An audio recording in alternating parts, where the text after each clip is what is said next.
When it comes to driving customer action, the natural instinct is to focus on the motivations, how we can inspire people for them to take the next action, for them to sign up for our service, or simply just to buy our product. But the problem is that this approach often overlooks a critical piece of the puzzle, the obstacles that are in the way of them taking the action. And instead of solely asking what will make them say yes, we need to start asking what's making them hesitate to take the action. Because think about it like this. If you're trying to fill a leaky bucket, it doesn't matter how much water you pour in until you plug the holes, and all your efforts will fall short. And the same principle applies to understanding customer behavior in your customer journey. Because if you're only focused on adding incentives and benefits without addressing the frictions in the way, doubts and the barriers, you're missing the bigger picture. And in fact, this shift in perspective from amplifying your motivators to identifying and eliminating blockers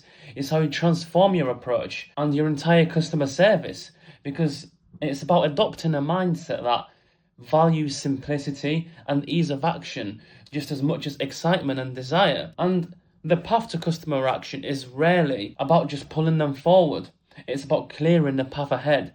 So next time you're creating something, a vital touch point for example, stop asking yourself what will make them act, and instead you have to start with what's keeping them from acting. And traditional marketing strategies often double down on creating more go signals, limited time offers, glowing testimonials, flashy designs, but they often neglect to consider the stop signals that are lurking in the background of customer decision making. But it's understandable why, because these are very tricky things to spot, and they also vary in size. Stop signals could be very obvious, as a clunky checkout process for example, or as subtle as a lack of trust in your brand because of a couple of sentences in your messaging. So by understanding what's preventing your customer from acting, you unlock this new way of solving the problem. But I'm not saying that you have to go all in on this. It doesn't mean that you have to stop motivating your audience as a whole.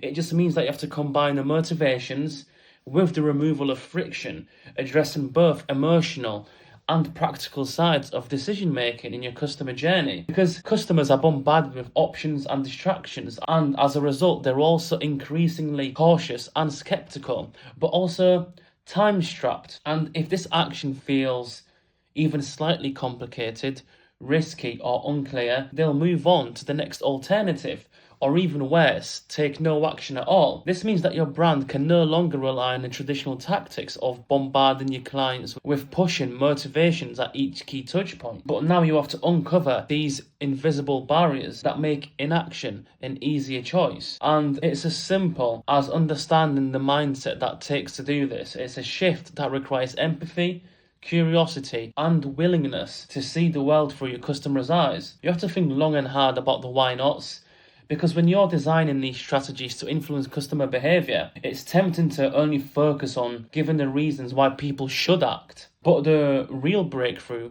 would be when you take that step back and ask what's stopping them. And understanding this force of resistance, both the visible and the hidden, would be essential to unclog your funnel and increase your conversions so they don't go to waste. So for example, imagine you're an engineer designing a bridge, and before an engineer starts building, they need to consider the forces of opposition.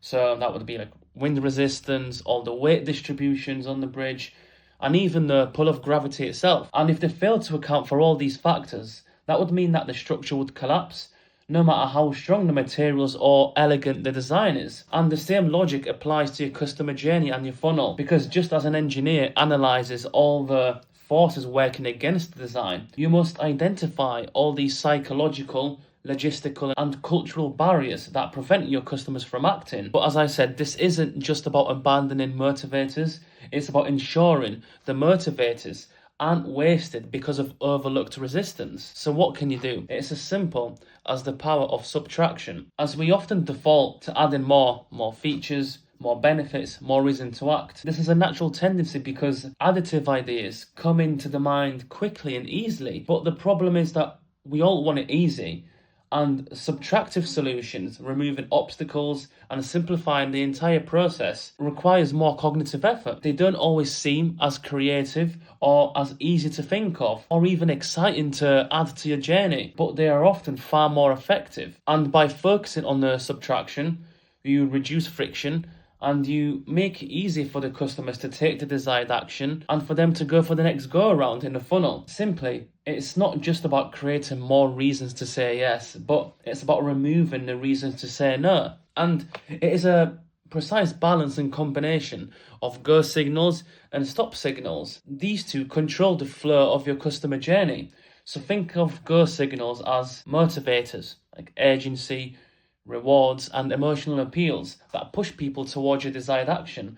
And then think of stop signals as the barriers, the confusion, the mistrust, the inconvenience that make inaction the easier choice. If you want to have an effective funnel and a super customer journey, the planning for it doesn't just amplify the go signals. You have to systematically weaken the stop signals, clearing the way for action so the go signals can be effective. Because a brand that only focuses on motivating customers is like a driver stepping harder on the gas while ignoring the parking brake. And this entire mindset is not just about a more empathetic way of thinking, but it's about being smarter and more strategic. Because after all, motivation alone cannot overcome resistance if the barriers are too high. But you have to understand that there are some invisible forces at play that some people just don't recognize. But now that we have laid the foundations of the why nots and why it's important to balance precisely your stop signals and your go signals, you have to understand one of the most influential factors, which is human nature. Our decisions are not made in a vacuum. They are shaped by the ingrained heuristics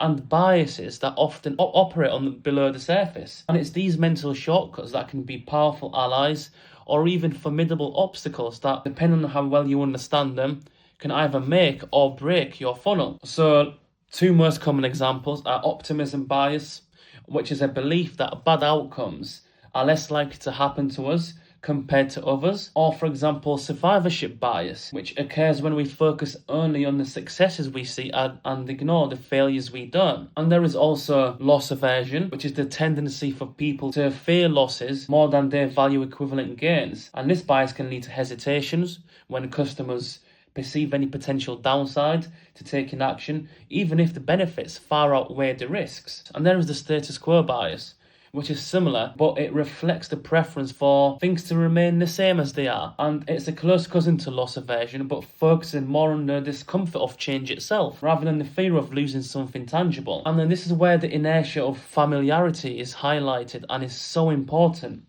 because one of the most powerful forces of human nature is the tendency to stick with what's familiar, and people resist change even when it's in their best interest, because the unknown feels risky. And as a result, familiarity breeds comfort, and comfort is a powerful anchor in decision making, where people become naturally risk averse, especially when the stakes involve their money, time and effort. And this inertia of familiarity means that even when the better option exists, the mental and emotional costs of change can feel too high, which ruins the entire customer journey. So your job is to lower the perceived risk in the customer journey. So what you can do is, for example, use the endowment effect by leveraging the power of incremental change. So for example, instead of asking customers to overhaul their habits, to suddenly deep dive into your funnel, you want to position your solution as a small step forward to their desired solution, for example. But also, the main goal is to create familiarity with your own brand. And we've just discussed the importance of familiarity. And this is why the personal brand model will also boom in the coming years, because personal brands are the connectors between people who are going out there and doing things and people who wish that they could do those things. And there is a sense of comfort and familiarity between the creator and their audience. Familiarity is the essence of a personal brand, is the feeling that the audience member can resonate with the creator, with their message and the brand as a whole. And then there is also the fact that you have to address the fear of regret, as most people are naturally risk averse. And this is why the customer journey should always be focused on providing value with speed at each key touch point, because the point of highest resistance is at the beginning, because a customer will be loss averse at the beginning. They don't want to be scammed, and no one does. And therefore you have to flip the scenario on its head and provide immense value within a short period of time, of them signing up or buying a product, making them begin an action towards a desired goal. For example, have them earn something, with the ultimate goal at the beginning being to have them focus on fearing the regret of leaving your service rather than fearing to enter it. All of this comes, as I've said, with empathy, which is a competitive edge on social media, especially nowadays. What you have to do is put yourself in your customer's shoes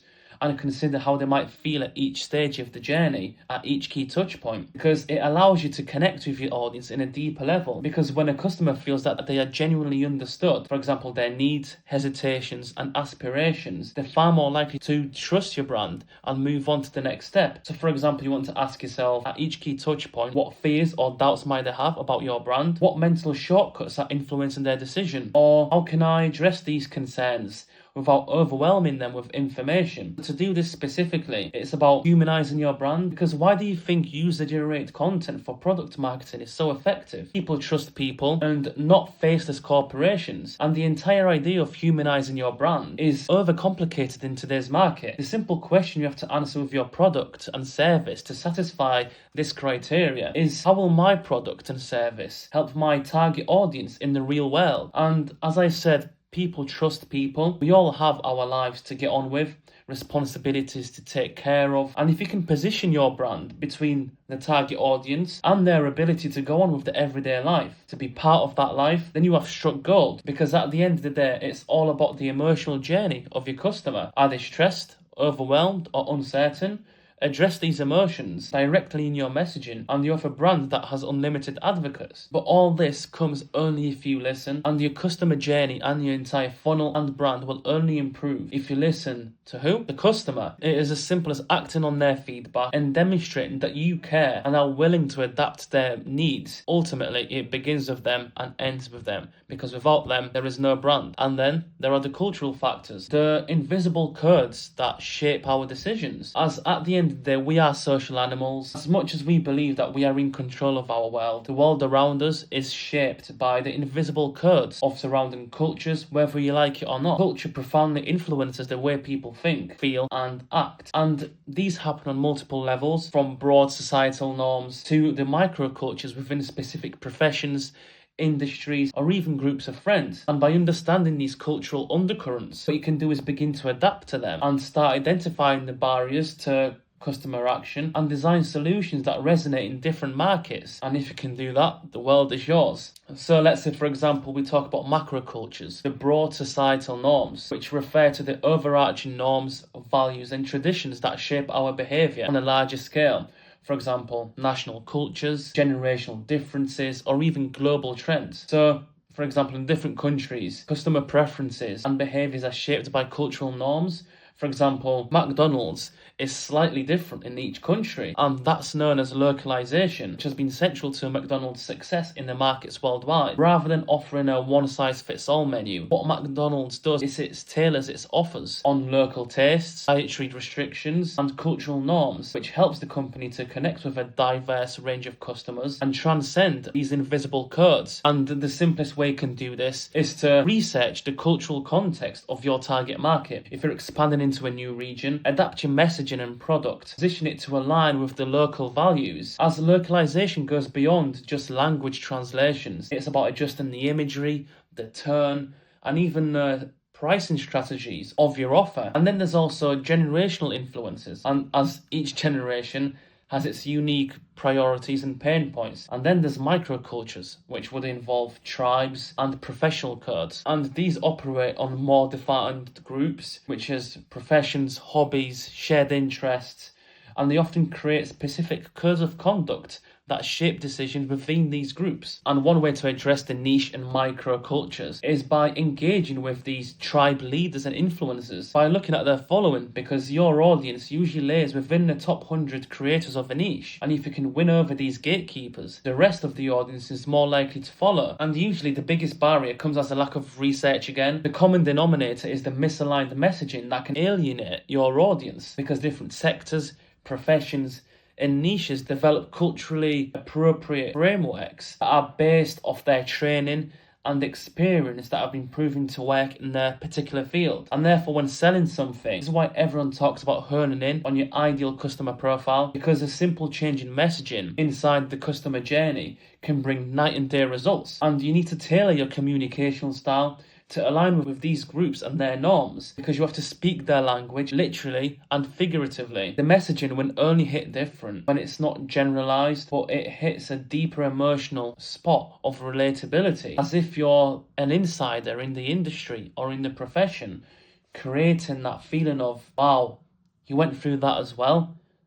I thought I was the only one type of feeling. And as nice as it would be for there to be one-size-fits-all strategy to work, the reality is that no matter what lens you look through, you're always considering both macro and micro influences, whether you're examining broad cultural norms or the nuances of specific professional communities. Understanding these layers is the first step towards effectively engaging your audience in your customer journey, because we all like to feel in control of our decisions. So you must also recognize the subtle factors that shape those choices. And by identifying and addressing the barriers to action, whether it's psychological, cultural, or environmental, you can increase someone's likelihood of taking the action we desire. And you can watch the video down below to see exactly how you can get started with this. So please don't forget to like, share, subscribe, and comment what else you would like to see. Thank you very much for watching, and have a good day.